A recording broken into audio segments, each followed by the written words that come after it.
Oppdaget at min mor bedrår min far og fortalte det til hele familien. Jeg hadde aldri forestilt meg at ved å ta morens mobiltelefon for å lete etter en kakeoppskrift ville jeg ende opp med å ødelegge hele familien min. Det var en søndag ettermiddag, den typen lat søndag der du tror ingenting viktig kommer til å skje, og så faller alt sammen i løpet av sekunder.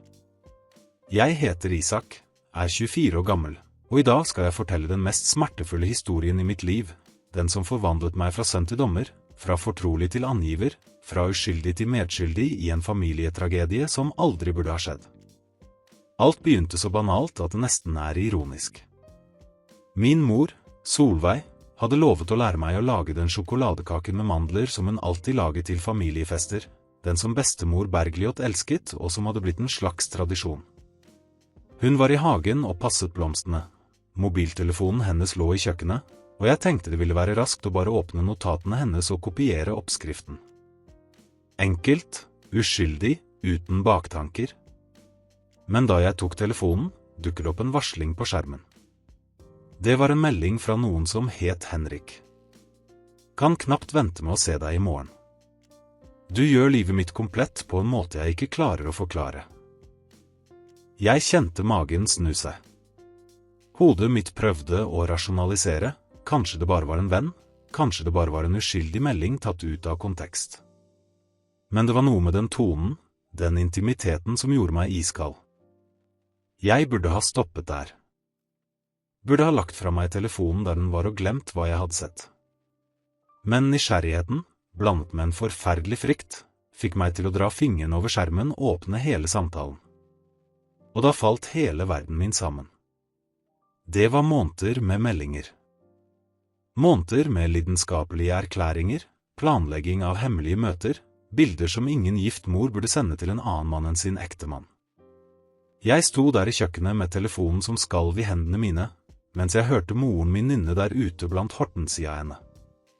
Hvordan kunne denne kvinnen som hadde oppdratt meg, som alltid hadde forkynt ærlighet og verdier, som gråt når hun så romantiske filmer sammen med pappa Torstein, leve dette dobbeltlivet?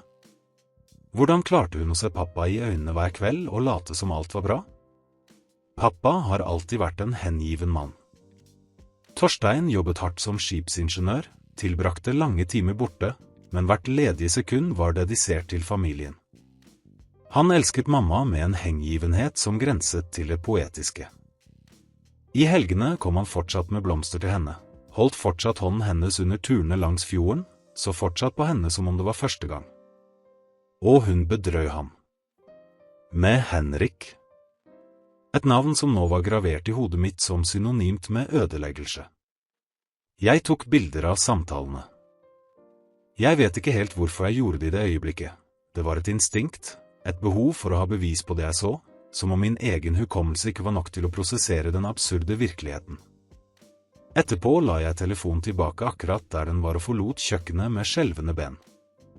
Dagene som fulgte var de mest pinefulle i mitt liv. Jeg så på mamma under middagen og klarte ikke svelge maten. Så pappa lage vitser, le, planlegge familiens sommerferie, fullstendig uvitende om tidsbomben livet hans hadde blitt til.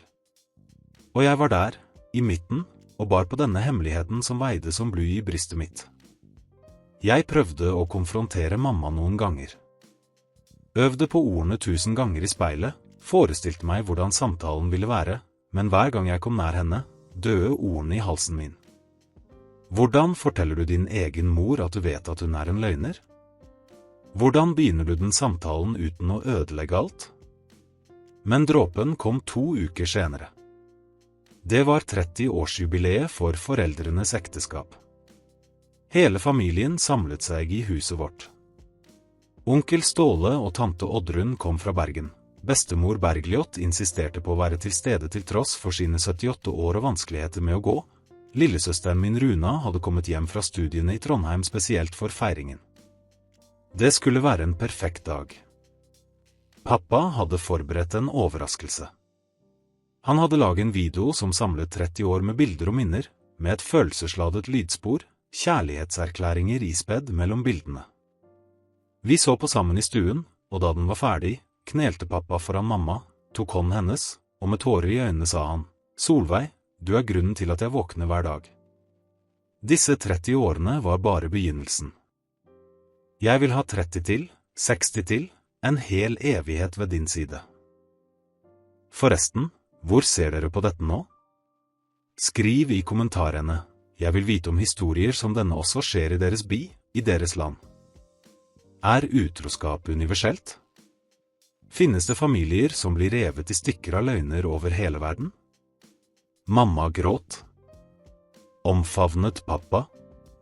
Sa at hun elsket ham. Og jeg klarte det ikke mer. Jeg klarte rett og slett ikke bære det alene lenger. Jeg så bestemor smile stolt av datteren sin, så søsteren min rørt av foreldrenes kjærlighet, så alle der feiren lein, og noe inni meg knakk. Jeg reiste meg midt i stuen og sa, vi må snakke. Alle sammen? Stemmen min kom ut kaldere enn jeg hadde tenkt, men det var en besluttsomhet der som overrasket til og med meg selv. Mamma så på meg, og i det sekundet visste hun det. Jeg så i øynene hennes panikken, anerkjennelsen av at korthuset hennes var i ferd med å falle sammen. Isak, ikke nå, prøvde hun å si, men jeg hadde kommet for langt til å stoppe. Jeg tok frem mobiltelefonen min, åpnet bildene jeg hadde tatt, og ga dem til pappa. Unnskyld, pappa? Unnskyld at jeg gjør dette i dag, men du må se dette. Alle må se dette. Stillheten som fulgte var øredøvende.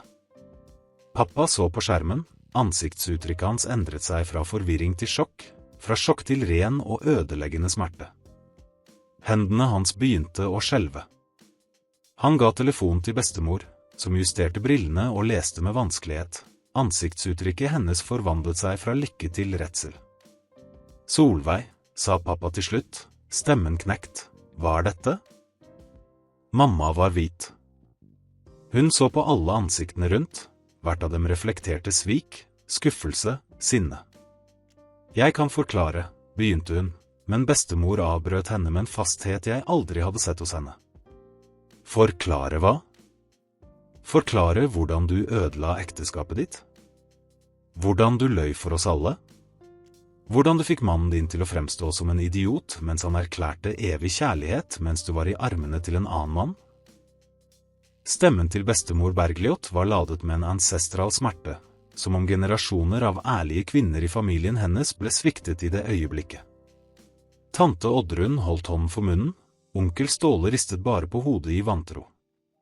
Søsteren min Runa begynte å gråte, løp for å omfavne pappa som sto der, på beina, og så ut som en mann som nettopp hadde blitt skutt i brystet, men ikke hadde falt ennå. Henrik, mumlet pappa og leste meldingene. Hvem er Henrik? Noen fra jobben, innrømmet mamma til slutt, stemmen liten, beseiret. Det begynte som vennskap, og så? Og så bestemte du deg for å ødelegge familien vår, fullførte jeg, siden fant endelig stemme. Mens pappa jobbet for å gi deg alt, mens han planla romantiske overraskelser, mens han elsket deg betingelsesløst, sendte du bilder til en annen fyr, avtalte møter, levde et dobbeltliv. Du forstår ikke, prøvde hun å forsvare seg, tårene falt endelig. Ekteskapet vårt var dødt i flere år. Faren din er aldri hjemme, la aldri merke til meg, jeg følte meg ensom og usynlig. Løgn? Pappas stemme tordnet for første gang, og overrasket alle. Jeg har alltid vært her. Hver ekstra time jeg jobbet var for å gi deg huset du ville ha, reisene du drømte om, det komfortable livet du fortjente. Og du belønner dette med utroskap? Diskusjonen intensiverte seg. Stemmer hevet seg, anklager fløy fra alle kanter. Tante Oddrun begynte å rope til mamma om familieverdier, om skammen hun hadde brakt over alle. Bestemor Bergljot satte seg tungt ned i sofaen, en hånd på brystet, puste med vanskelighet. Et øyeblikk fryktet jeg at sjokket var for mye for hennes skjøre hjerte. Pappa forlot huset den kvelden. Han bare tok nøklene sine og dro, uten å si et ord. Søsteren min dro med ham. Jeg ble igjen, ikke fordi jeg ville være nær mamma, men fordi noe måtte ta vare på bestemor Bergljot, som tidlig var rystet.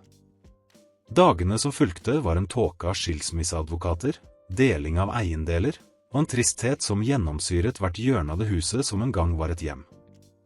Pappa flyttet til en liten leilighet nær havnen. Søsteren min snakket knapt med mamma. Hele familien tok parti, og alle endte uten unntak opp mot Solveig. Mamma prøvde å snakke med meg flere ganger. Prøvde å forklare sin ensomhet, sin søken etter kontakt, hvordan Henrik fikk henne til å føle seg levende igjen. Men hvert ord hørtes ut som en unnskyldning, som et forsøk på å rettferdiggjøre det urettferdiggjørbare. Hun hadde valgt svikets vei i stedet for ærlig kommunikasjon. Hun hadde valgt å ødelegge i stedet for å bygge. Det som gjorde mest vondt var å se pappa. Torstein hadde blitt 10 år eldre på en måned.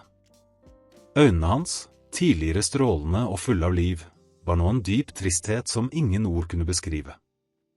Han sa til meg en kveld, mens vi drakk kaffe i den tomme leiligheten hans: «Isak, takk for at du fortalte meg. Jeg vet ikke hva lett, og en del av meg skulle ønske jeg fortsatt var i uvitenhet, men du reddet meg fra å leve en enda større løgn. Du gjorde det rette. Men gjorde jeg det? Det spørsmålet hjemsøker meg hver natt. Var det virkelig riktig å fortelle alle i det øyeblikket, på den spesielle dagen? Var det ikke en bedre, mildere måte å håndtere det på? Jeg kunne ha spart bestemor for sjokket, kunne ha snakket med foreldrene mine privat, kunne ha gitt dem sjansen til å løse det seg imellom før jeg eksponerte alt for hele familien. Men jeg vet også at hemmeligheter som det er gift. De tærer innenfra, ødelegger tilliten ikke bare mellom de involverte, men i hele familiestrukturen. Mamma bedro ikke bare pappa, hun bedro oss alle, hvert løfte hun hadde gitt, hver verdi hun hadde lært bort. 6 måneder senere er foreldrene mine offisielt skilt. Mamma fortsetter med Henrik, bor nå i en annen by, prøver å bygge et liv borte fra den konstante dommen. Bestemor Bergljot har snakket med henne bare 1 gang siden den dagen, og det var for å si at hun arveløste henne, at hun ikke ville se datteren sin før hun forsto omfanget av det hun hadde gjort. Pappa prøver å komme videre. Begynte i terapi, er mer ute med venner, nevnte til og med at han kanskje en dag kan stole på noen igjen. Men jeg ser smerten fortsatt fersk i øynene hans, arret som aldri vil hele helt. Og jeg? Jeg bærer byrden av å ha vært ødeleggelsens budbringer. Noen dager føler jeg meg rettferdiggjort, som en forsvarer av sannhet og rettferdighet. Andre dager lurer jeg på om jeg var grusom, om jeg kunne ha håndtert alt annerledes. Terapien har hjulpet meg med å prosessere skylden, og forstå at jeg ikke forårsaket utroskapen, bare avslørte noe som allerede eksisterte. Det jeg lærte av alt dette er at familier er delikate strukturer, bygger på pilarer av tillit og ærlighet. Når en av disse pilarene sprekker, truer alt med å falle sammen. Utroskap påvirker ikke bare 2 personer, den sender sjokkbølger gjennom generasjoner, tilsmusser minner, ødelegger tradisjoner, bryter bånd som virket ubrytelige. Jeg lærte også at sannheten, uansett hvor smertefull den er, alltid er bedre enn den behagelige løgnen. Pappa fortjente å vite. Fortjente sjansen til å ta sine egne valg basert på virkelighet, ikke på nøye konstruerte illusjoner. Og selv om prosessen var brutal, er han nå fri til å finne noen som elsker ham virkelig, som respekterer ham, som ikke sviker ham. Når det gjelder mamma, prosesserer jeg fortsatt følelsene mine. Sinne, skuffelse, tristhet, og merkelig nok litt medlidenhet. Hun ødela sin egen familie i jakten på noe hun trodde manglet, men i prosessen mistet hun alt som virkelig betydde noe.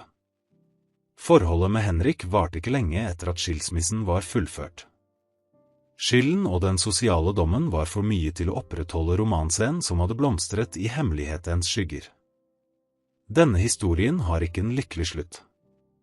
Det er ingen magisk forsoning, ingen lett tilgivelse, ingen vei tilbake til det som var før. Det som ble ødelagt forblir ødelagt, bare nå lærer vi å leve med skårene og bygge noe nytt fra ruinene. Hvis du går gjennom noe lignende, er mitt råd, søk hjelp. Snakk med noen du stoler på. Ikke bær byrden alene som jeg prøvde å gjøre. Og forstå at uansett hvilket valg du tar, vil det være konsekvenser. Sannheten frigjør, men den gjør også vondt. Taushet beskytter, men den tærer også. Og hvis du tenker på å være utro, hvis du rettferdiggjør for deg selv at ensomheten eller ulykkens berettiger løgnen, tenk deg om 2 ganger. Tenk på personene du kommer til å såre, livene du kommer til å ødelegge, arven av smerte du kommer til å etterlate. Ha motet til å avslutte et forhold ærlig før du begynner et annet i skyggene. Familier er dyrebare. Tillit er skjør. Og noen handlinger kan ikke gjøres om. Hvis denne historien berørte deg på noen måte, hvis du har dine egne erfaringer å dele, legg igjen en kommentar. Abonner på kanalen for flere virkelige og kraftfulle historier om forhold og familiedynamikk. Og ikke glem å klikke på kortene her oppe for å se andre videoer om hvordan håndtere utroskap, hvordan gjenoppbygge tillit, og hvordan navigere gjennom de vanskeligste øyeblikkene i familielivet. Din historie betyr noe, og du er ikke alene.